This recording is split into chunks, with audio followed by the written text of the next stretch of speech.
আসসালামু আলাইকুম রহমতুল্লাহ। আজকে আমরা শিখব সপ্তমের গণিত প্রথম অধ্যায় ১.২ এর ১৩ এবং ১৪ দুটি অঙ্ক আমরা শিখব। এটা প্রথমটা হলো ১৩ নম্বর এবং পরেরটি হলো ১৪ নম্বর অঙ্ক। এই দুটি অঙ্ক শিখব। দেখুন প্রথম অঙ্কটি কি বলেছে, একটি সমবায় সমিতির যতজন সদস্য ছিল প্রত্যেকে তত ২০ টাকা, প্রত্যেকে তত ২০ টাকা, মানে প্রত্যেকজন যদি সদস্য সংখ্যা থাকে ২ জন তাহলে প্রত্যেকে ২০ টাকা, তার মানে কত টাকা হবে ৪০ টাকা। এখানে দেওয়া নাই কতজন সদস্য, প্রত্যেকে মানে প্রত্যেক জনে যদি ৫ জন থাকে তাহলে ৫ জন ২০ টাকা করে, ৫ ২০ টাকা কি করলো দেওয়ায় মোট টাকা হয়েছে ২০,৪৮০ টাকা। হলো ওই সমিতির সদস্য সংখ্যা কত? ওই সমিতির সদস্য সংখ্যা কত আমরা তো জানি না, সেই সমিতির সদস্য সংখ্যা কি করতে বলেছে, বের করতে বলেছে। যে মোট সদস্য সংখ্যা কত, ২০,৪৮০ টাকা হলো, এবং সদস্য সংখ্যা আমাদের কি করতে বলেছে, নির্ণয় করতে বলেছে। মোট সদস্য সংখ্যা কত সেটা নির্ণয় করতে বলেছে। চলুন আমরা সমাধান শুরু করি। এই যে সমিতির সদস্য সংখ্যা সেটা কত আমরা জানি না, সেটা প্রথমে আগে আমরা ধরে নিই যে সমিতির সদস্য সংখ্যা কজন। ধরি সমিতির সদস্য সংখ্যা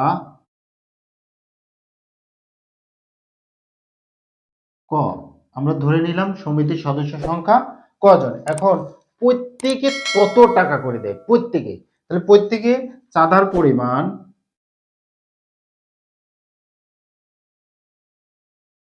প্রত্যেকে চাঁদার পরিমাণ কত, তত ২০ টাকা, তাহলে ২০ গুণন ক টাকা। দেখুন যদি বললাম ২ জন দেয় তাহলে কত হবে, ২০ আর ২০ ৪০ টাকা। এখন কজন সদস্য সংখ্যা তাহলে কত হবে, ২০ ক টাকা, সেটাই লিখবো কত, ২০ ক টাকা। এখন আমরা এই হলো প্রত্যেকে চাঁদার পরিমাণ বের করলাম, একজন একজন। এবার মোট চাঁদার পরিমাণ কত দেখি, মোট চাঁদার পরিমাণ ২০ ক গুণন ক টাকা। এখন এটা একটু বুঝলেন কিনা দেখুন, এখানে বলেছে প্রত্যেকে চাঁদার পরিমাণ, আমি আর আপনি ধরে নেন ২ জন, আমি আর আপনি ২ জন ব্যক্তি ১০ টাকা করে দিলাম, তাহলে কত টাকা হলো, ২০ টাকা। কিভাবে হলো দেখুন, আমরা ২ জন, আমি আর আপনি ২ জন কত টাকা করে দিয়েছি, প্রত্যেকে ১০ টাকা করে, মানে আমিও ১০ টাকা আপনিও ১০ টাকা, তাহলে কত টাকা, ১০ টাকা। কত টাকা হচ্ছে দেখুন, গুণ করলে ২০ টাকা, ২ এর সাথে ১০ গুণ করলে ২০ টাকা। এখন আমি আর আপনি ২ জন ১০ টাকা করে দিলাম, তাহলে মোট কত টাকা হবে, ২০ টাকা হবে না। কি করলাম, ২ এর সাথে ১০ গুণ করলাম। এখানে ২ কত, আমি আর আপনি, সদস্য সংখ্যা, তাহলে সদস্য সংখ্যা কত, কজন এবং কত টাকা, ১০ টাকা। এখানে কত টাকা দেখুন তো, প্রত্যেকে মানে একজন একজনের কত, ২০ ক টাকা, তাহলে ২০ ক গুণন ক টাকা। এখানে কত হলো, ২০ ক আর ক গুণ করলে কত হবে, ক এর উপর স্কয়ার হবে, মানে ক এর উপর বর্গ হবে। আশা করছি বুঝতে পেরেছেন, এত টাকা। এখন শর্ত অনুসারে কত দেওয়া আছে, মোট চাঁদার পরিমাণ কত টাকা, ২০,৪৮০ টাকা। এটা আমাদের প্রশ্ন দেওয়া আছে না, সেটাই আমরা লিখবো যে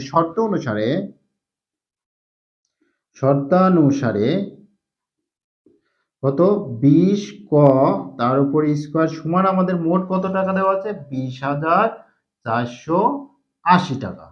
এবার আমরা সমাধান করব, বা দিলাম কর উপর স্কয়ার, এটা রাখলাম। এবার ২০ এবারে আসে গুণ আকারে, এপাশে যে আমাদের কি হবে, ভাগ আকারে হবে ৮০, এটা আমাদের ভাগ করব। এটা যদি আমরা ভাগ করি আমাদের কত হবে দেখুন তো, ২০ দিয়ে এটা কাটলে শূন্য আর শূন্য কেটে গেল, থাকলো কত, ২০৪৮। ২ দিয়ে ২০ কে কাটলে কত হবে, ১০। ২ দিয়ে ৪ কে কাটলে কত হবে, ২। ২ দিয়ে ৮ কে কাটলে কত হবে, ৪। এবার কত হবে, ১০ ০ ২ ৪। আপনারা যদি এভাবে না বোঝেন তাহলে ক্যালকুলেটরে কেটে নেবেন, দেখবেন এতই আসবে।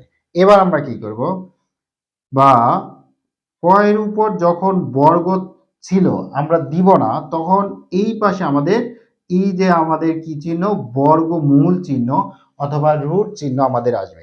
এটাকে যদি আমরা রুট করি তাহলে ক সমান আমাদের কত আসবে দেখেন তো। এখানে আমরা করি, সমাধান করি, হাতে কলমে করি। আর যাদের ক্যালকুলেটর আছে তারা তো ক্যালকুলেটরে পারবেন। এটা আমরা কি করবো, জোড়ায় জোড়ায় ভাবে সাজাই।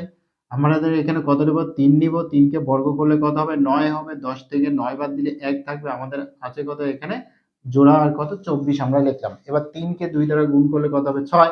এখানেও যাকে লিখবো এখানেও তাকে লিখবো, এখানে আমরা 2 লিখতে পারি, এখানে 2, 2 আর 2 গুণ করলে কত হবে 4, এই 2 দিয়ে 6 কে গুণ করলে কত হবে 12। তার মানে আমরা দেখতে পেলাম যে কত 32, এটা বর্গ করলে কত হচ্ছে আমাদের 32। তাহলে আমরা সদস্য সংখ্যা কত লিখতে পারি দেখুন তো, এখানে বলেছে সমিতির সদস্য সংখ্যা কজন, ক সমান কত 32। এখানে আমাদের প্রশ্নে বলেছে সমিতির সদস্য সংখ্যা কতজন বের করতে বলেছে, তাহলে উত্তর সমিতির সদস্য সংখ্যা কতজন, কত 32 জন। এটা কিন্তু আপনাদের বোঝানোর স্বার্থে লিখেছি, এটা আপনাদের অঙ্কের ভিতরে লিখবেন না। সুতরাং সমিতির সদস্য সংখ্যা 32 জন। আশা করছি বুঝতে পেরেছেন। এবার আমরা কত নম্বর অঙ্কটি সমাধান করব, এবার আমরা 14 নম্বর যে অঙ্কটি দেওয়া আছে সেটা আমরা সমাধান করব। 14 নম্বর অঙ্কটি কি দেওয়া আছে একটু ঠান্ডা মাথায় একটু বুঝুন, যে কোনো বাগানে, যে কোনো একটা বাগানে কি করেছে, কোনো একটি বাগানে 1800টি চারা গাছ লাগাতে গিয়ে, মানে মনে করেন আমি বা আপনাকে বলল যে 1800টি চারা গাছ লাগান, আমরা গেলাম বা আমি বা আপনি চারা গাছ লাগাতে গেলাম, কত চারা 1800টি চারা গাছ, কম কথা একটা বাগানে 1800টি চারা গাছ লাগাতে গেলাম, যাওয়ার পরে দেখতে পাচ্ছি যে বর্গাকারে যখন লাগাতে গেলাম তখন 36টি চারা গাছ বেশি হলো। এমনি যদি আমরা লাগাই তাহলে কিন্তু হবে, কিন্তু বলছি কি বর্গাকারে লাগাতে হবে, এটাই হলো আমাদের প্রশ্ন ধরার মূল জায়গা, যে বর্গাকারে কি বলছে সাজাতে বলছে, বর্গাকারে সাজাতে গিয়ে দেখতে পাচ্ছি যে 36টি চারা গাছ বেশি হলো বর্গাকারে লাগাতে গিয়ে। এখন প্রত্যেক সারিতে চারা গাছের সংখ্যা কত, প্রত্যেক সারিতে চারা গাছের সংখ্যা কত, মানে 36টি চারা গাছ তো আর লাগাতে পারলাম না, আমরা লাগাতে পেরেছি কি পারিনি, কারণ 36টি চারা গাছ কি হয়েছে বেশি হয়েছে, আমরা ওটা রেখে দিয়েছি, কারণ 36টি বাদে যে চারা গাছ ছিল সেইগুলো কি করেছি আমরা লাগিয়েছি, লাগানোর পরে বলছে যে প্রত্যেক সারিতে, মানে এক সারিতে, দুই সারিতে, তিন সারিতে, প্রত্যেক সারিতে তো সমান সংখ্যা চারা গাছ, তাহলে প্রত্যেক সারিতে চারা গাছের সংখ্যা কত সেটা নির্ণয় করতে বলছে। তো আমরা যেহেতু 36টি চারা গাছ বেশি হয়েছে, 36টি বাদে আমরা কি করব চারা গাছের হিসাব করব, সেই কারণে লিখে নিই যে প্রত্যেক সারিতে চারা গাছের সংখ্যা হবে এই 1800 থেকে 36টি চারা গাছ বাদ দিলে যেটা আমরা বর্গমূল করে পাবো সেটাই তো আমাদের হবে। বর্গাকারে মানে কি, বর্গাকারে কতটা থাকলে আমরা কি করি বর্গমূল নির্ণয় করি, সেটাই আমরা লিখে চলুন। এবার আমরা 14 নম্বর অঙ্কটি সমাধান করব। এই পরেরটা দেখুন কি, প্রত্যেক সারিতে চারা গাছের সংখ্যা হবে